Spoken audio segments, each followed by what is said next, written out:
ನಮಸ್ಕಾರ ಕರ್ನಾಟಕ. ಇವತ್ತಿನ ಈ ಸಂಚಿಕೆಯಲ್ಲಿ ಶಾಲಾ ಮಕ್ಕಳ ಬಗ್ಗೆ ತಮ್ಮ ಎದುರಿಗೆ ವಿಷಯವನ್ನು ಪ್ರಸ್ತಾಪಿಸ್ತೇನೆ. ಈಗ ಈ ಶಾಲಾ ದಿನಗಳಲ್ಲಿ 1ರಿಂದ 10ನೇ ತರಗತಿವರೆಗೆ ಮಕ್ಕಳಿಗೆ ಶಾಲೆಗಳ ಕ್ಲಾಸ್ಗಳು ನಡೀತವೆ. ಬೇಸಿಗೆ ರಜೆ 2 ತಿಂಗಳ, ದೀಪಾವಳಿ ರಜೆ 1 ತಿಂಗಳ ನಮ್ಮ ಕಾಲಕ್ಕಿತ್ತು.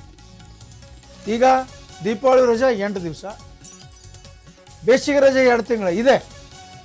ಆದರೆ ಏನಾಗ್ತಾ ಇದೆ, ಸರ್ಕಾರನು ಕೂಡ ಸಮರ್ ಕ್ಯಾಂಪ್ಸ್ ಮಾಡ್ತಾ ಇದ್ದಾರೆ. ಮಕ್ಕಳಿಗೆ ಬಿಡಬೇಕಾಗಿಲ್ವಾ? ಮಕ್ಕಳಿಗೆ ಆಟ ಪಾಠ ಮಂದಿ ಮಕ್ಕಳು ಇವ್ರು ಯಾರು ಬೇಡವಾ? ಮಕ್ಕಳ ಹಕ್ಕು ಕಿತ್ಕೊಂಡಂತ ಆಗೋದಿಲ್ವಾ? ಇದು ಸರ್ಕಾರಿ ಶಾಲೆಗಳು. ಇನ್ನು ಪ್ರೈವೇಟ್ ಶಾಲೆಗಳು ಬೆಳಗ್ಗೆ ಹೋದ ಮಗು ಸಾಯಂಕಾಲ ಬಂದು ಬರಲಿಕ್ಕೆ ಪ್ರಾರಂಭ ಮಾಡಿದರೆ ರಾತ್ರಿ 10 ಗಂಟೆ 11 ಗಂಟೆ ಆಗುತ್ತೆ.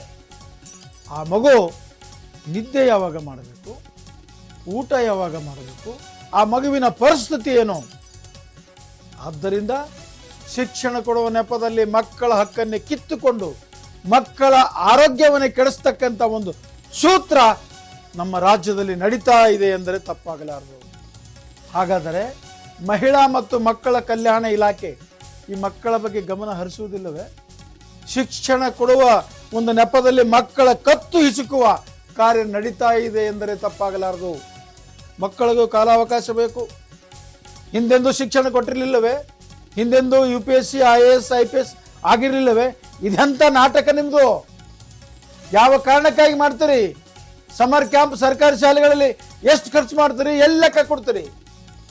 ಹಣ ಖರ್ಚು ಮಾಡುವುದಕ್ಕೆ ಅಕ್ಷರಾವಿಷ್ಕಾರ, ಸಮರ್ ಕ್ಯಾಂಪು ಇವೆಲ್ಲ. ಹಣ ಮಾಡುವುದಕ್ಕೆ ಕೋಚಿಂಗ್ ಕ್ಲಾಸಸ್ಗಳು ಎಲ್ಲೆಲ್ಲಿ ನಡೀತಾವೆ?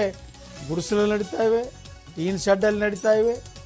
ಹೇಳೋದಿಲ್ಲ ನಾನು, ಸಿಕ್ಕಲ್ಲಿ ನಡೆದರೂ ಕೂಡ ಶಿಕ್ಷಣ ಅಧಿಕಾರಿಗಳ ಕಣ್ಣಲ್ಲಿ ಏನು ಮಣ್ಣು ಬಿದ್ದಿದೆ. ಏನ್ರಿ ಇದು? ಅಲ್ಲಿ MLA MP ಗಳು ಏನ್ ಮಾಡ್ತೀರಿ? ಮಂತ್ರಿಗಳು ಯಾಕೆ ಪರಿಶೀಲನೆ ಮಾಡೋದಿಲ್ಲ? ಎಂದಾದರೂ ಆಯಾ ಜಿಲ್ಲಾ ಉಸ್ತುವಾರಿ ಮಂತ್ರಿಗಳು ತಮ್ಮ ಡೆವಲಪ್ಮೆಂಟ್ ಏನು ಮೀಟಿಂಗ್ ಮಾಡ್ತಿರಲ್ಲ, ಆ ಮೀಟಿಂಗಲ್ಲಿ ಪ್ರೈವೇಟ್ ಶಾಲೆಗಳಲ್ಲಿ ಎಷ್ಟು ಕ್ಲಾಸ್ ಇದೆ, ಎಷ್ಟು ಕ್ಲಾಸಿಗೆ ಎಷ್ಟು ಮಕ್ಕಳನ್ನ ಪರ್ಮಿಷನ್ ಕೊಟ್ಟಿದ್ದೀರಿ ಎಂದಾದರೂ ನೋಡಿದ್ದೀರಾ? ನೀವು ಆಣೆ ಮಾಡಿ ಹೇಳಬೇಕು. ಇಲ್ಲ. ಹೀಗಾದಾಗ ಸರ್ಕಾರನೇ ಕೂತು ಮಕ್ಕಳ ಒಂದು ಆರೋಗ್ಯ ಭಾಗ್ಯವನ್ನು ಕಿತ್ತುಕೊಳ್ತಕ್ಕಂಥ ಕೆಲಸ ಮಾಡ್ತಿದೆ ಅಂದರೆ ತಪ್ಪಾಗಲಾರದು. ಇನ್ನು ಮುಂದಾದರೂ ಕೂಡ ಮಕ್ಕಳ ಬಗ್ಗೆ ಗಮನ ಹರಿಸಿ, ಮಕ್ಕಳ ಆರೋಗ್ಯದ ಬಗ್ಗೆ ನೋಡಿಕೊಂಡು ಆಮೇಲೆ ಶಿಕ್ಷಣ ಹೇಳ್ತೀರಿ. ಎಲ್ಲರೂ ಹೆಲ್ತ್ ಈಸ್ ವೆಲ್ತ್, ಹೆಲ್ತೇ ಮಾಡಿಕೊಟ್ಟು ವೆಲ್ತ್ ಏನು ಮಾಡೋರು ನೀವು? ಹಾಗಾಗಿ ಹಿಂಗಾಗಬಾರ್ದು. ಪ್ರಥಮವಾಗಿ ಮಹಿಳಾ ಮತ್ತು ಮಕ್ಕಳ ಕಲ್ಯಾಣ ಇಲಾಖೆ ಎಚ್ಚೆತ್ತುಕೊಳ್ಬೇಕು, ಸರ್ಕಾರ ಎಚ್ಚೆತ್ತುಕೊಳ್ಬೇಕು, ಶಿಕ್ಷಣ ಇಲಾಖೆ ಎಚ್ಚೆತ್ತುಕೊಳ್ಬೇಕು. ಇವರೆಲ್ಲ ಎಚ್ಚೆತ್ತುಕೊಂಡು ಮಕ್ಕಳಿಗೆ ಒಳ್ಳೆಯ ಆರೋಗ್ಯದೊಂದಿಗೆ ಶಿಕ್ಷಣವನ್ನು ಕೊಡ್ತೀರಿ ಅಂತಕ್ಕಂಥ ಮಾತನ್ನು ಹೇಳ್ತಾ ಈ ಸಂಚಿಕೆಗೆ ವಿರಾಮ ಕೊಡುತ್ತೇನೆ. ನಮಸ್ಕಾರ.